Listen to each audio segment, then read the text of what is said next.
పెడతాం, మన పిఠాపురంలో పార్టీ ఆఫీస్ పెడతాం. అవసరమైతే మన ఇన్ఛార్జీలకి అవసరమైతే బలం ఇవ్వడానికి నేనే స్వయంగా వస్తాను.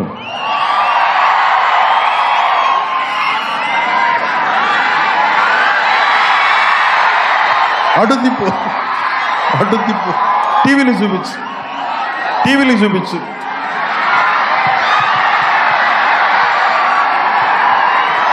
బందర్ వెళ్తే 2 చెప్పులు దొబ్బేశారని చెప్తా ఉన్నాడు కాళ్ళ సంతోష్. ఓకే సంతోష్, నీ బాధ నేను అర్థం చేసుకున్నాను. నీ చెప్పులు నీకు వచ్చేలాగా నా కష్టం నేను పడతాను.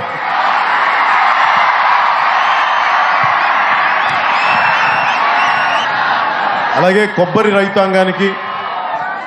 రైతాంగానికి ఒకప్పుడు 15 నుంచి 20 రూపాయలు కొబ్బరికాయలు లభిస్తే ఈ రోజున 7 రూపాయలు, దింపడానికి 3 రూపాయలు, మొత్తం పొలం అంతా కలుపు తీయడానికి ఎరువులు చల్లడానికి 4 రూపాయలు అయితే పాప కొబ్బరి రైతు చాలా కష్టాల్లో ఉన్నారు. అలాగే ఎక్కడో మీకు అండగా ఉండే కోకోనట్ బోర్డు ఎక్కడో విజయవాడలో దాని రీజనల్ బోర్డు ఉంది, కానీ దీనికి సంబంధించిన పరిశ్రమలు కానీ మీకు అండగా ఉండే ఈ కోకోనట్ బోర్డుకి సంబంధించిన వ్యవస్థ కానీ ఇక్కడ లేదు. జనసేన రాగానే, కొత్త ప్రభుత్వం మనం ఏర్పాటు చేయగానే కోనసీమ కొబ్బరి రైతాంగానికి మీరు నష్టపోకుండా నేను మీకు లాభసాటి ధర వచ్చేలాగా జనసేన కృషి చేస్తుందని చెప్పి నేను మీకు మనస్ఫూర్తిగా తెలియజేసుకుంటా ఉన్నాను.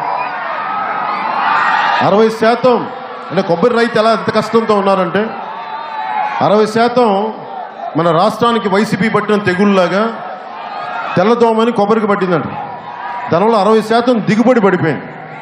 అలాగే ఇంకొక 60% పాపం 15-20 రూపాయలు ఉండేది ఈ రోజున 7 రూపాయలకి అమ్మేసుకోవాల్సి వస్తుంది నష్టంతో.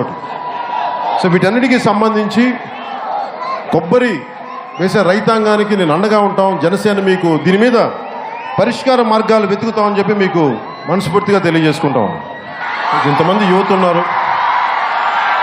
యువత అంటే ఆడపిల్లలు, అబ్బాయిలు. నేను మీకు ఓటేసేటప్పుడు చాలా జాగ్రత్తగా ఓటేయాలి.